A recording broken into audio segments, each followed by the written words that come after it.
Hello, beautiful nerds. This week, we're rebroadcasting one of my favorite episodes of the last few years about Sears Homes. I liked it so much that I put it as a piece of bonus content on the audio version of the book that Kurt and I wrote last year. Speaking of, our first book, The 99% Invisible City, came out 1 year ago this week. It peaked at number 3 on the New York Times bestseller list, and we were really excited about that. If you're into the show at all, I think you'll love the book. It's also a good gift for folks who are not into podcasts yet, but like this kind of nerdy stuff. And if you're an audiobook person, you can listen to me read it to you for 10 and a half hours, which people seem to dig. We're on our semi-annual retreat this week where we look back at all the episodes we've made and how we want to shape the show in the future. So thank you for affording us this time to do that. We have a barn burner of a new episode next week. It's all about a flag, so we'll be right back in our wheelhouse in no time. In the meantime, please enjoy this story for the first time or even listen again. It is worth it listening again. Thanks. This is 99% Invisible. I'm Roman Mars. About 8 weeks ago, one of the producers here at 99PI ordered a book. Our office receives a lot of books, but this one was special. Everyone wanted to read it. Okay, so first of all, this book is beautiful. I know, it's very Only it wasn't just any book. That's the producer, Joe Rosenberg. It was a catalog. Oh my God, it's from 1908. Catalog number 177 of The Great Price Maker. Oh, there's so much stuff. The Sears and Roebuck mail-order catalog was nearly omnipresent in early 20th century American life. In 1908, when this particular issue came out, 1 out of every 5 Americans were already subscribers. So is this kind of like the Amazon warehouse before the Amazon warehouse? Yes. Anyone, anywhere in the country, could order this catalog for free, look through it, and then have anything their heart desired delivered directly to their doorstep. Like, seriously, anything. Parasols and pipes. Really fancy-looking belts. Ostrich feathers. The world's best ostrich feathers. Oh, headstones. At its height, the Sears catalog offered over 100,000 items on 1,400 pages. It weighed 4 pounds. Today, those 1,400 pages provide us with a snapshot of American life in the first decade of the 20th century. 1596, our new Williams Special single-strap buggy harness. What? Wait, what is it? It's a sheep shearing machine. Menstruation products have definitely evolved. The Sears catalog tells the tale of a world, itemized. But starting with this very issue, in 1908, the company that offered America everything began offering what just might be the most audacious and in some ways most necessary item of all. And Wait, these are... houses. On page 596, Sears subscribers would come across a drawing of a house, 2 stories, 9 rooms, gabled roofs, and a price, $1,700. Wait, $1,700 for... No. I think the whole For the house? thing. Yeah. From 1908 to 1940, the Sears Modern Home program offered complete, full-size mail-order houses to the would-be homeowner, what would come to be called kit homes. Sears actually provided an entirely separate catalog for these kit homes, featuring dozens of different designs. All you had to do was select your preferred model from the catalog, fill out the provided form, send in a check, and a few weeks later, everything you'd need would arrive in a train car. Its door was secured with a small red wax seal, just like the seal on the back of a letter to the king or something. It was to be broken only by you. You throw open the door to this boxcar and you're looking at 12,000 pieces of framing lumber and 20,000 cedar shakes. That's Rosemary Thornton, an architectural historian and the author of The Houses That Sears Built. She says that train car also came with every single doorknob, a fold-away ironing board for your kitchen, even the mantle for the fireplace. And then you would begin the process of dutifully loading it either onto your mule and cart or your Model T. The lumber came pre-cut, kind of like a giant IKEA set, along with, in true IKEA style, an instruction booklet. If you provided the foundation, Sears promised that working without a carpenter and only rudimentary skills, you could finish your Sears mail-order home in less than 90 days. Although Rosemary says those instructions also came with a warning. Do not accept anyone's advice on how this house should be built. Follow this instruction manual and do not deviate. So if the old wizened carpenter comes by and says, I wouldn't build it that way, and Sears is warning you up front, do not listen to that man. Sears would go on to ship out some 75,000 homes across the country. In doing so, they helped replace the idea that each new house needed to be built from scratch with the promise that new homes could be standardized, affordable, and within reach of every family. Long before the advent of housing developments and the modern suburb, it was the Sears kit home that gave Americans their first taste of 20th century domestic life.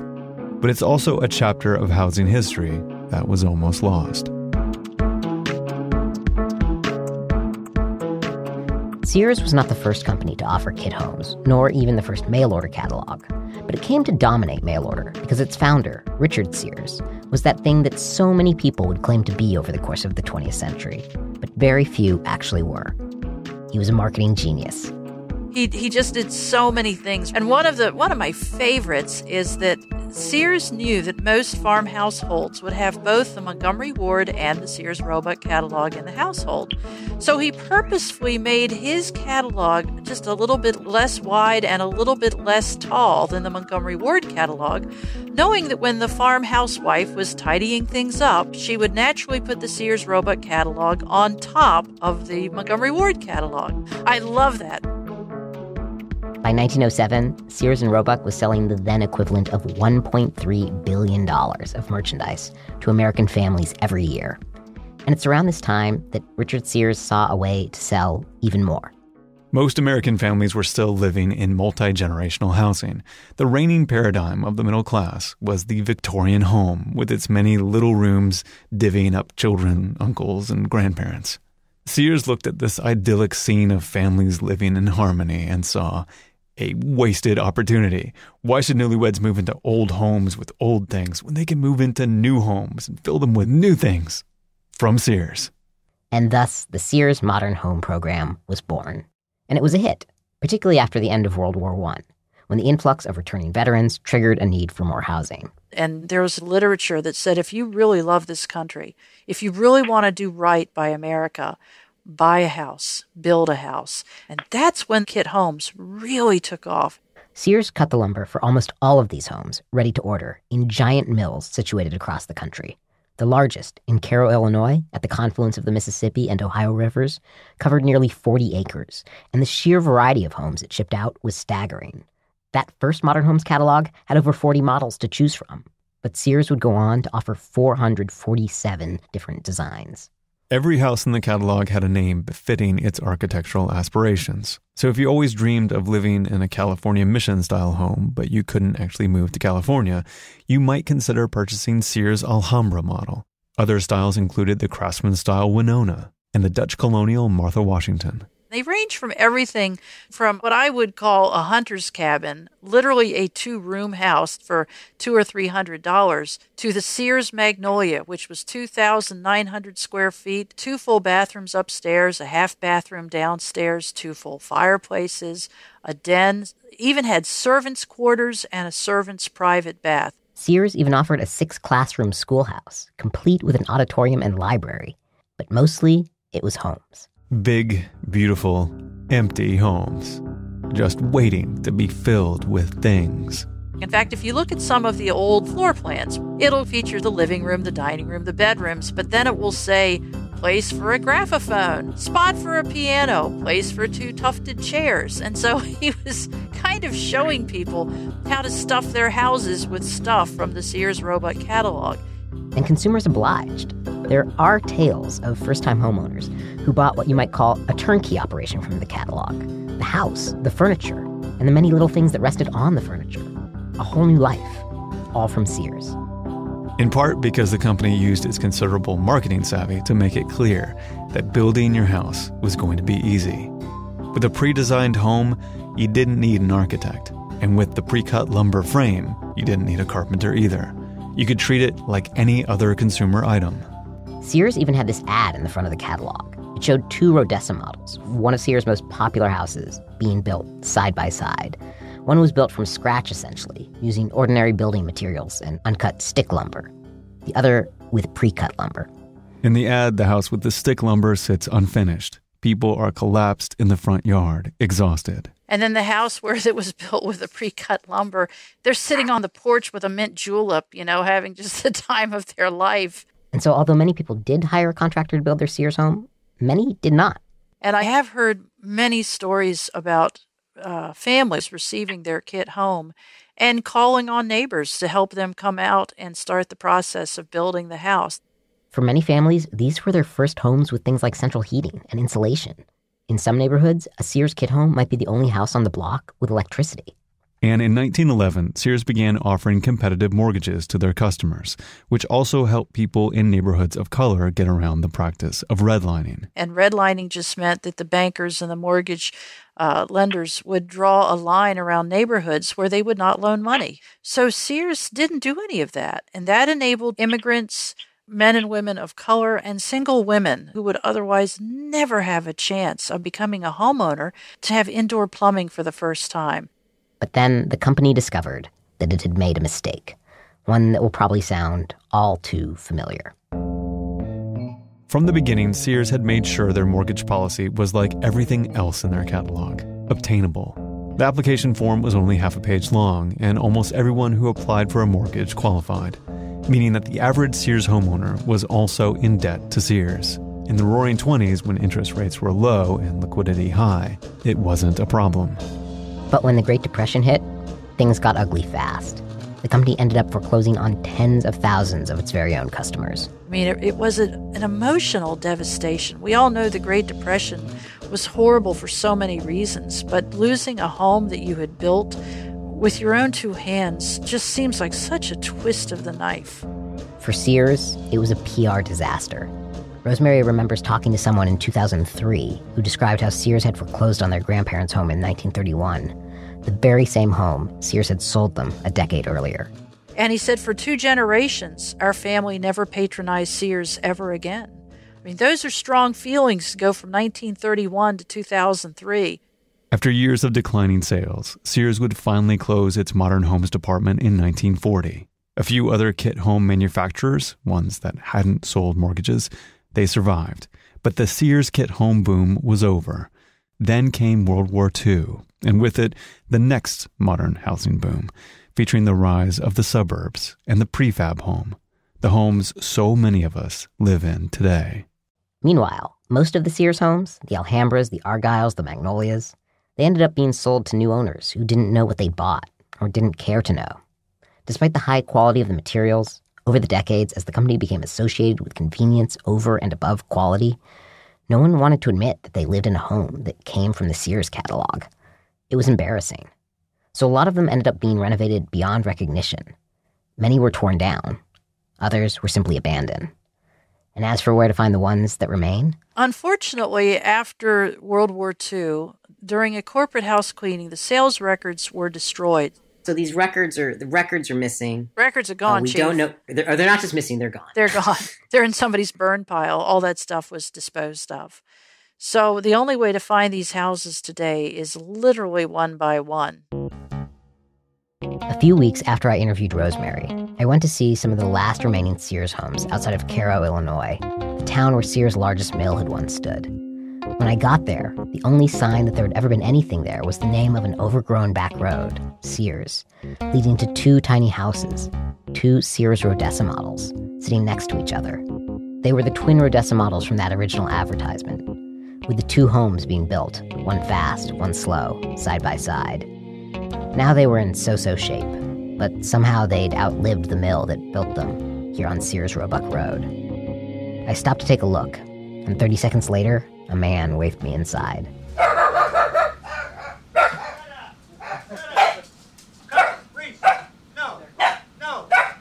Go to your room. They're just noisy. They don't mean no... They try to scare you off, I think. Guy Parks greeted me wearing an old mechanic's jumpsuit. As he settled into an easy chair in the living room, he told me that he'd lived on and off in Cairo since the 1950s, and that he first laid eyes on this Rodessa nearly 35 years ago. And the house was derelict. I mean, it was... The roof was leaking. The windows were broke out. It was still safe, but it was old. Guy ran into the owner a little while later, and the owner said to him, "How about I sell you the place, and you fix it up?" I said, "Oh, hell, I can't buy nothing. I ain't saved $1 out of my last check. He said, I'll make it where you can buy it. He said 15. I'll sell it to you for 15. I thought he meant thousands. I said, man, I wouldn't give that for it if it's up in shape. He said, I'm talking about hundreds. I said, you wait right here. So Guy went out, came back an hour later with the cash, and bought the Rodessa for $1,500 on the spot. Eventually, he'd buy the Rodessa next to it too, the twin. His son lives there now. And I hate to say this, but I'm dumb enough that I spent everything I made for the next 5-6 years on this place, trying to make it right. Did you know that it was a Sears? Yeah, I knew that all these were Sears homes because the man that lived down on the corner, he worked for Sears. Did he tell you any stories about the mill? Oh, yeah. But he always told me the bad stuff. Guy's neighbor told him that a job at the mill had been hard, dangerous work. As with a lot of mills in the area, it wasn't uncommon to see employees missing fingers. When the Sears Modern Home Department closed, the workers purchased the plant and switched to making crates for bombers during World War II. After that, they tried making their own kit homes under a new name, but ultimately they couldn't hold on. The mill closed in 1955. They didn't make very many homes after that. I think this one down on the end, the little yellow house, was probably the last one they built. And it was just a little shotgun house. My wife's sister lived there until she died. Even Guy's house isn't very Sears anymore. He's replaced a lot of the original parts over the years. See that front door? Yep. The only thing in this house is, in this room right here, that's original was that front door. The Sears door. Before a series of race riots gutted downtown Cairo in the 1960s, the town had nearly 100 other Sears homes. Now maybe only a third of them are left. Guy watched as the rest were abandoned or reduced to rubble. And the downtown just kept going down, going down, going down. You could see every month or so there'd be another business gone. Finally, there was nothing down there but derelict buildings that's falling down. And since then, all that's gone. It's just, it's all gone. There's nothing the same. For a long time, Guy Parks' little Rodessa and its twin were just two of a small handful of Sears homes that had been located and identified.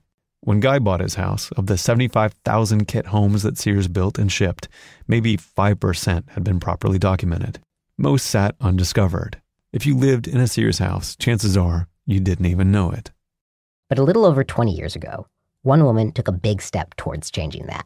Although, as she herself would be the first to admit, she didn't really mean to. It's pure serendipity that I ended up in this field. This is Rebecca Hunter. And no, she doesn't live in a Sears home. But she does live in a town on the other end of Illinois, a little west of Chicago on the Fox River. It's called Elgin. And unlike Cairo, Elgin was not known for Sears homes. When Rebecca first got there in the mid-90s, almost no one there, herself included, knew what a Sears house was. Then my partner died in 1995, and I was doing everything because it helped. And that's how Rebecca ended up at the local library, where she happened upon a book about Sears homes, which contained old catalog images of the various models, which would mean nothing, except that one bitterly cold day in February, 1997. That book happened to be lying on the dining room table. And I picked it up and I said, oh, I wonder if I could walk around my neighborhood and find one of these houses. That would be really funny. And so I picked up the book and I set about walking in my neighborhood. Like, how many were you realistically expecting to find? I wasn't expecting to find any. It was really kind of fun. You know, I had a goal, I had a mission, and I forgot about the cold. And then after, 10, 15 minutes, I was walking down Plum Street and I saw this house and I instantly knew it was a Sears. Right there, after almost zero effort, boom, a Sears house. Rebecca looks at the house, looks at the book, looks at the house, looks at the book, and it's a match. Craftsman style, tapered porch columns, the Avalon model. Then I said, I wonder if I could walk around my neighborhood and find another one.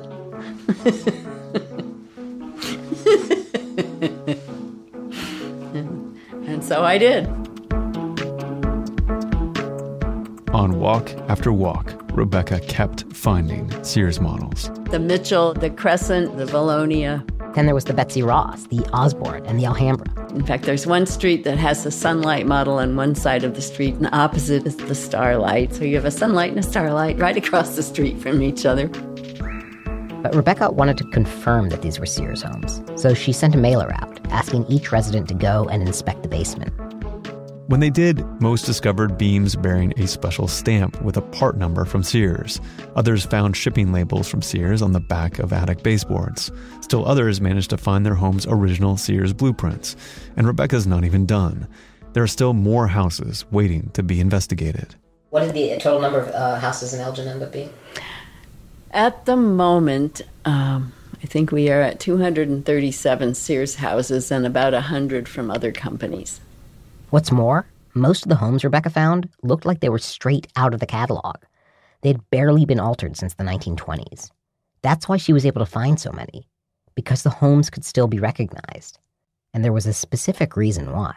When the Elgin watch factory, which had employed a quarter of the town, closed in 1964, Elgin entered a localized recession, sparing it from the renovation craze of the 60s and 70s. Instead, Elgin Sears homes simply sat there through the decades, untouched. Does anyone ever point out the fact that the closing of the watch factory froze the houses in time? Oh yeah, we talk about that. We love it. We love it. Rebecca's study of the Elgin homes, along with the work of other researchers like Rose Thornton, our architectural historian, would help to launch what has become a Sears house hunting movement. People whose chief passion in life is to scour the land, trying to find as many kit homes as possible, including Rose. Some people do crossword puzzles and some people do jigsaw puzzles. I guess I look for Sears homes. Well, actually, me and Rose and Dale and Wendy and Andrew and Nigel and Cindy look for Sears houses. Those names form part of an elite core of the Sears House Hunters, an A-team, if you will. And like any proper A-team, each member has their specialty. Rosemary hunts for the rare Sears Magnolia, the 3-story colonial mansion. So far, she says, they've found 10. Dale Wolke specializes in kit homes built by Sears' biggest competitor, the Aladdin Company. And Andrew Much is the numbers guy. He's currently working with about half a dozen people on a database that would list every single Sears. Meanwhile, Nigel Tate, at 19, is the youngest member of their team. He's found over 1,000 kit homes without even leaving his desk. He uses Google Street View. But mostly they hunt for houses the old-fashioned way, chasing down clues and patrolling the mean streets of America in a car, together. And Andrew's up in front and he's got his computer and he's writing down addresses. And Dale is driving and Wendy and I are in the back seat, each with a camera. And everybody's looking out the window and somebody says, "Hey, what's that over there on the right?" Although, let's face it, they're not exactly bounty hunters. And so I'm getting out and I'm taking pictures, and this very large, angry man bursts out the front door. He has a baseball bat in his hand. We get in the car and we take off. The occasional misstep aside, Rose and Rebecca think that they and other house hunters have helped identify nearly 50,000 kit homes from Sears and other companies. So the next time a ragtag team of researchers armed with cameras, laptops, and an old Sears catalog knocks on your door and asks if they can take a quick tour of your basement, don't be frightened. They're there to help. And who knows, you might even be standing in an undiscovered model. Have you ever seen a Sears schoolhouse? Because I saw that they offered that one year. Oh, yeah. I've been looking for that a long time. Good Lord. I've been hunting that thing down like it's my job.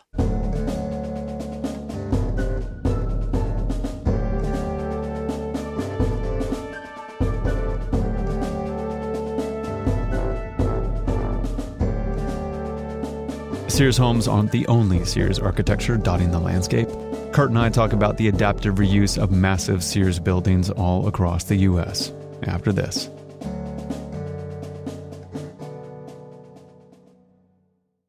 Years before Kurt Kolstad joined the team at 99% Invisible, he and I started corresponding by email. Among other things, he sometimes sent over story ideas. And one of those was about an old Sears building he moved into in Minneapolis. It's not a Sears home, it's a Sears plant, a huge city block-sized warehouse, distribution center, and retail store. Yeah, and when I was really young, I used to actually go shopping in this thing. It was this 12-story Art Deco Sears. I'd go there with my parents. But for most of my years in Minnesota, it was just an abandoned building. I used to bike for miles along this overgrown railroad track that ran past the building in a trench. And at the time, that big complex was kind of this ominous presence that you just kind of slip past on your bike and, and not get too close to. So you basically don't engage with it at all. It's not really something like you go up to, you just cycle past it quickly. Yeah, it's just, and it took multiple city blocks. So it was really kind of, between the parking lot and the building, it was just this big empty presence in the city. Right. And then suddenly, I moved back to the Midwest years later, and this place is totally transformed. It had been renamed the Midtown Exchange, and it was full of all these little shops and eateries on the main floor, plus offices and apartments and condos above. And those old rail tracks that I'd biked along had been cleared and paved and turned into this 5-mile greenway, which was really neat. It's sort of this ready-made rails to trails conversion. Right. And I got really interested in this, not just as a building, but also as an urban phenomenon, right? Like how they had turned this nothing into a something again. So I naturally, being an architecture geek, started digging into the history of Sears. So what did you find in your research? Well, for starters, Richard Warren Sears himself was born in Minnesota, where he actually started selling watches in the late 1800s. Then over time, he moved operations to Chicago and started growing out this larger mail order business. And it basically became the Amazon of the early 20th century. Mm-hmm. And in the 1920s, they started branching out even more, adding retail outlets to their distribution centers all the way from, Boston to Seattle. And you've shown me pictures of these. They all look surprisingly similar, even though they're like scattered across the entire U.S. They have some different brick styles, but they're all kind of boxy. They have big windows and other details in common, including these really great, distinctive Art Deco style towers. Yeah, they look a little bit like castle towers or something. Right. And they're a big giveaway if you're, hunting these kinds of Sears buildings. Totally. And they served a function too. They basically concealed these huge water cisterns that then serve the floors below. And yeah, once the towers and these other details, you can really easily start to spot other towers in other cities. And a lot of that commonality traces back to this one architect in particular, George Kroll Nimmons. And he did a lot of work for Sears. He even designed at one point a mansion for the company's president, but he's mostly known for his big-scale commercial work. And among other things, he worked on this really big early plant and administrative hub for Sears in Chicago. But this is not the Sears Tower of Chicago or the now Willis Tower. It's something else. Right. That actually came many decades later. Mm-hmm. But amazingly, it was only like half again as big as this really old complex that, nobody really knows about. The old complex was built a bit west of downtown, and it was about 3 million square feet. Wow. The company boasted that it was the largest commercial complex in the world at the time, and it spanned multiple blocks. It covered existing streets, so it actually blocked off city streets, and they had to get special permission, of course, from the city to do that. And the place basically functioned like a city within the city. It had its own power plant, it had its own corporate, employee-based fire department, and it even had its own radio station, WLS, short for World's Largest Store. Oh, I love that it had its own commercial radio station. That's so great. Yeah, I mean, they got sick of basically buying airtime on other radio stations. Yeah. And eventually they were like, hey, you know what? We'll just start our own radio station. Of course. Because, at the time, Sears is this giant. It's America's biggest retailer. And they just kept expanding, too. They kept following kind of where the country took them. At first, they did mail order where they served rural populations. Then they added these mixed-use plants with retail outlets to serve cities. And then as people moved out to the suburbs, they began to go into these shopping centers. Right. Today, obviously, Sears is not doing quite as well. Mm-hmm. And a lot of that complex in Chicago, for example, has been torn down. But some parts are still around, and some have even been reused, including that central iconic tower. Because it's really hard to reuse 1 million plus square feet inside of a city. Yeah, it's incredibly difficult and almost impossible to find a single corporate client who could take that on. Yeah. And so like the one in Minneapolis, for instance, it had to bring in all these different stakeholders, a local hospital and get the city on board and other developers so that, there was a plan to make it mixed use from the start. But these buildings also have some advantages, too, for adaptive reuse. They're built of sturdy concrete and masonry, and they get a lot of light in on all sides because they have these huge windows. And so when you wrote me years and years and years ago, it was in part a story about how cities are reusing these Sears buildings. Yeah, and that's what really fascinates me the most.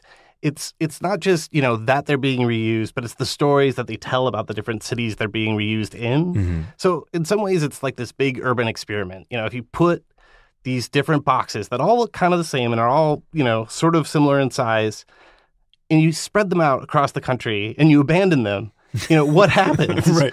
And it turns out that you get these very city-specific stories of abandonment and reuse that tell you something about these different places. Yeah. Okay, so what are some of your favorites? What did you discover? Well, in Seattle, famous for its coffee, there's an old plant south of downtown that's been transformed into the headquarters of Starbucks. Okay. And the Los Angeles plant is being renovated right now, but for a long time, it was basically down to just the retail store on the ground floor, and the rest of the building was empty. But of course, even, an empty building, when you're talking about Hollywood, has a function. You can rent it out for filming. Right. So it became a filming location. And then a lot of cities sort of followed the Minneapolis example. And Boston was the first one to do it, where they just said, we have to bring in a bunch of different programs to make this work for our city. So they, had theaters and sports complexes and daycare centers. And Memphis and Minneapolis and other cities followed suit. And so there's a little Sears building in Uptown Oakland, what we call Uptown. If you drive up Telegraph or away from beautiful downtown Oakland, California. Towards beautiful Uptown Oakland, California. Exactly. You'll see a little one. And what did they use that one for? So that place is really small, and it's called the Telegraph Lofts. And basically, they're live-work units. So they're residential units. And there's some self-storage and other stuff, but mainly it's residential. Right, which is probably the thing we need the most in the Bay Area. Oh, yeah. Yeah. If there are empty buildings to be reused here, I would hope we could just turn them all into more housing. Amen. All right. Thanks, Kurt. Yeah.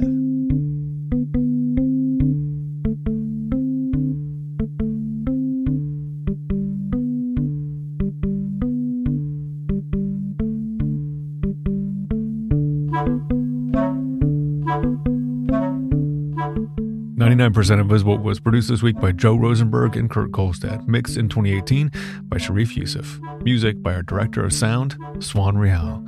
Delaney Hall is the executive producer. The rest of the team includes Vivian Leigh, Lashma Dawn, Chris Berube, Christopher Johnson, Emmett Fitzgerald, Sophia Kletzger, and me, Roman Mars. In this story, you also heard the voices of past 99PI producers, Avery Trufelman and Katie Mingle. It was nice hearing them. We are part of the Stitcher and SiriusXM podcast family, now headquartered 6 blocks north in the Pandora building in beautiful Uptown, Oakland, California. You can find the show and join discussions about the show on Facebook, maybe.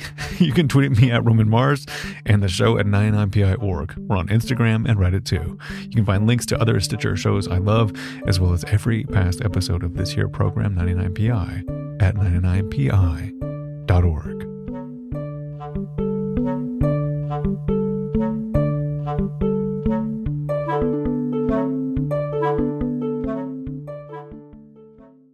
I will always call it the Sears Tower, never the Willis Tower. Stitcher, SiriusXM.